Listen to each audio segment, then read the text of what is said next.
Good morning. I'm Austin Mayor Lee Leffingwell, and I'm joined here today by community leaders and local health authorities to discuss proactive measures that we've taken in light of recent cases of Ebola in Dallas.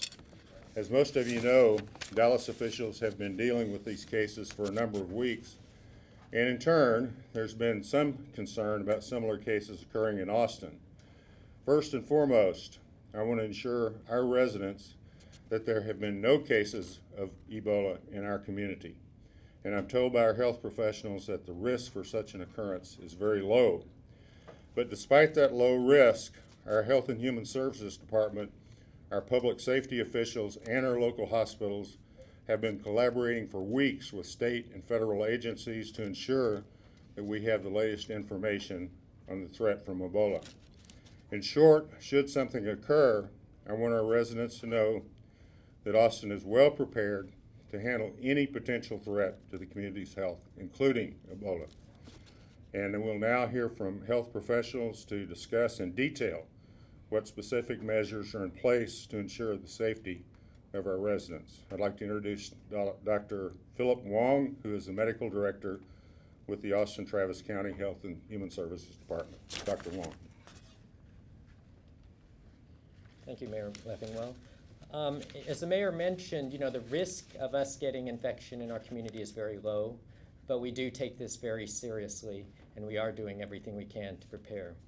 The activities and control measures that we deal with Ebola are the same core functions and activities that we deal with at the Health and Human Services Department every day, whether it's following up on reported infectious diseases such as pertussis, tuberculosis, HIV, following up on contacts and implementing further control measures such as, again, making sure that they are followed and get appropriate treatment.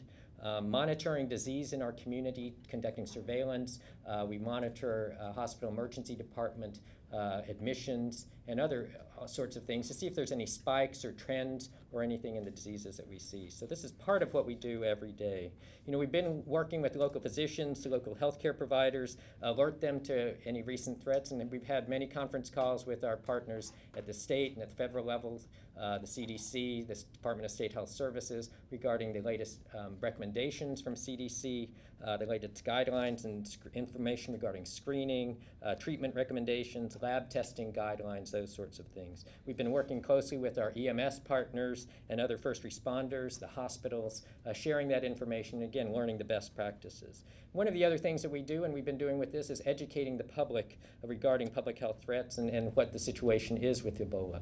Whether the messages are to wash your hands, don't rub your face and your mouth and eyes and nose, stay home if you're sick. Those sort of messages are some of the same messages that we have to deal with and want to get out there with Ebola.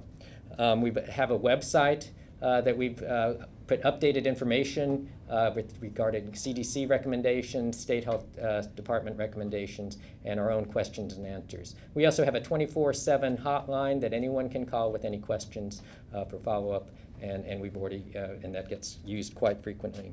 We've dealt as a community with many major public health issues in the recent past. Even you think about West Nile virus, H1N1, and we've done this, and these are part of the preparedness activities that we have ongoing in our community. We deal with other things like being prepared for bioterrorism incidents. So this is nothing new, and we can absolutely handle it.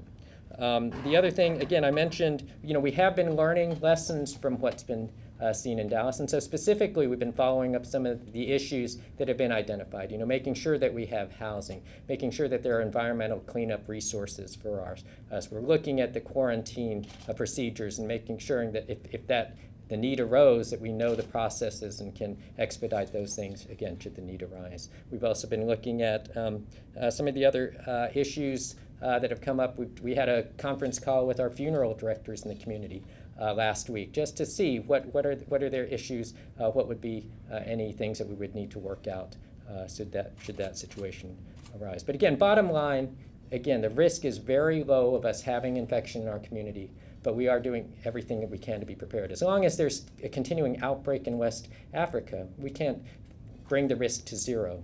But again, we are doing everything we can to bring that risk as low as we possibly can. Thank you.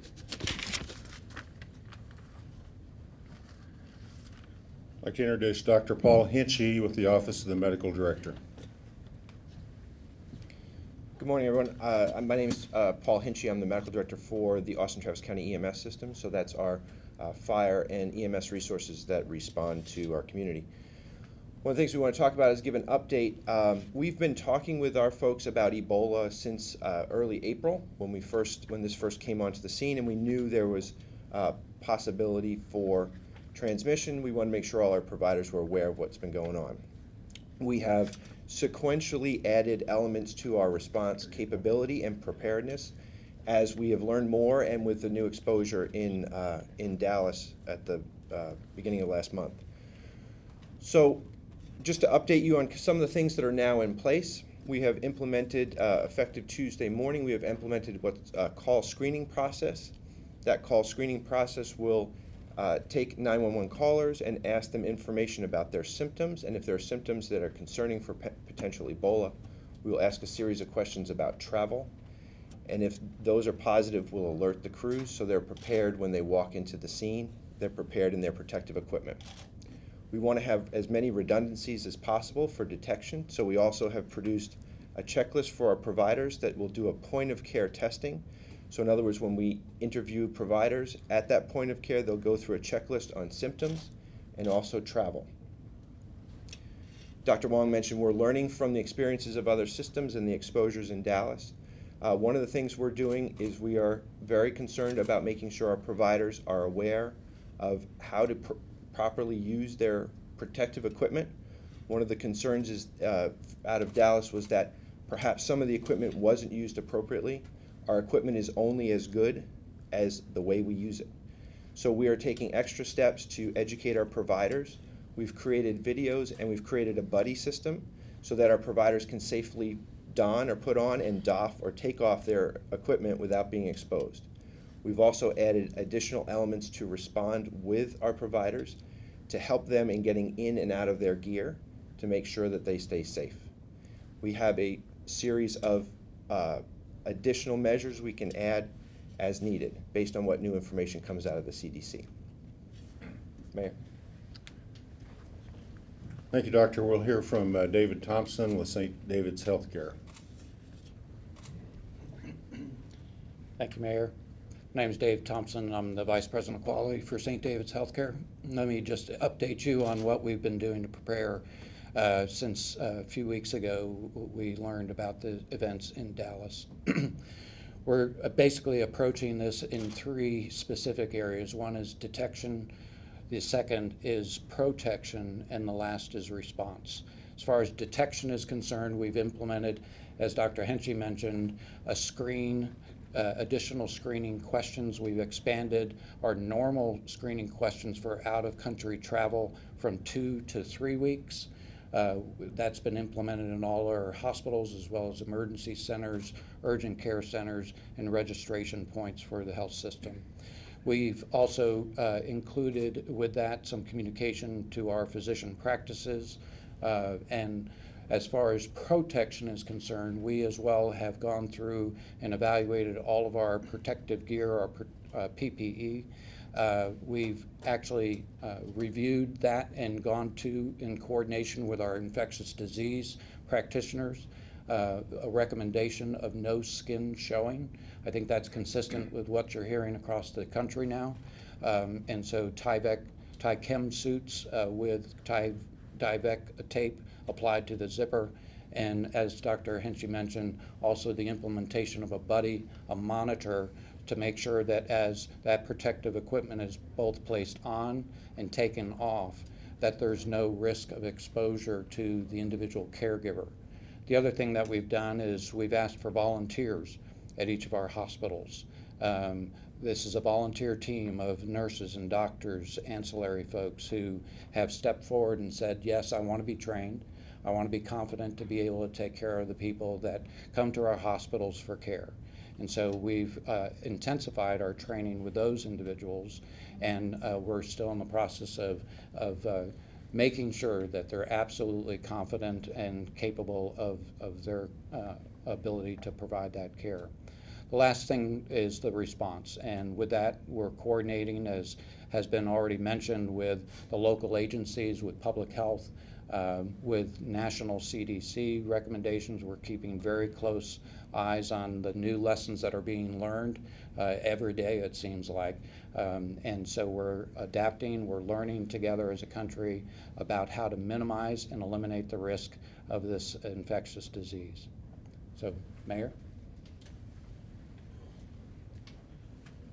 So that concludes the press conference. We can take a couple of quick questions. Yes, Sure. Either for Mr. Hinchey or Dr. Wong, you mentioned you've been watching and monitoring the situation in Dallas. What either concerns you the most over some of the mistakes that were made there, and what have you gleaned that you can put into practice here? Certainly some of the mistakes to make sure that travel history is asked by healthcare providers when they get symptoms compatible with Ebola. And so we've been working with the Travis County Medical Society, other healthcare providers, making sure that initial diagnosis is caught early. As I mentioned, some of the other issues that have come up in Dallas, whether having housing for if the case needed, if what are the processes for environmental cleanup, quarantine, those sorts of things. But the healthcare situation in particular, what have you learned that you really need to implement here? Well, the latest lesson, certainly in terms of the infection control processes, and I might defer to the others about some of those processes. But we have been, again, the lessons learned, there's a lot of, I think, best practices. There was just a conference call learning on the best practices from Emory and North Carolina, what's been learned, and those are being shared. But, Follow up on that. So I think from our standpoint is what we've learned is you have to plan ahead and you have to be consistent in your execution. So when we look at, we've been talking to our colleagues at Dallas Fire about the lessons that they've learned. So what we know is we want to be able to consistently and reliably reproduce the questioning of folks because we want early detection. We want our providers to know and be aware to gown up and protect themselves going into the environment. We use personal protective equipment that has been recommended and has helped protect our providers against many other similar diseases for decades. It's familiar to us, but we want to make absolutely sure we use it consistently, carefully, very purposefully, putting it on, taking it off. That's when your exposures happen, is not so much the PPE, it's using it properly. So we're working to implement that and make sure we do it exactly the right way every single time we do it. I would just add to that the one of the lessons that we've learned is as the disease progresses, the amount of fluids, bodily fluids increases, and that increases the risk of exposure to the healthcare workers. And so obviously making sure that those staff practice. They typically, will practice the donning and doffing of protective equipment on a regular, ongoing basis because we take care of infectious disease patients a lot, as has been mentioned before. But in this scenario, that's what we're going after, is making sure that we practice, and we watch those folks and make sure that we're confident of their ability as well to do what they need to do in order to care for those patients. That's probably the biggest lessons we've learned. Mr. Thompson, a follow-up to that. There's a lot of fear out there. How are the nurses in your hospital feeling just following two of their colleagues? Sure. Well, healthcare professionals are an amazing breed, like any of the public servants here standing behind me.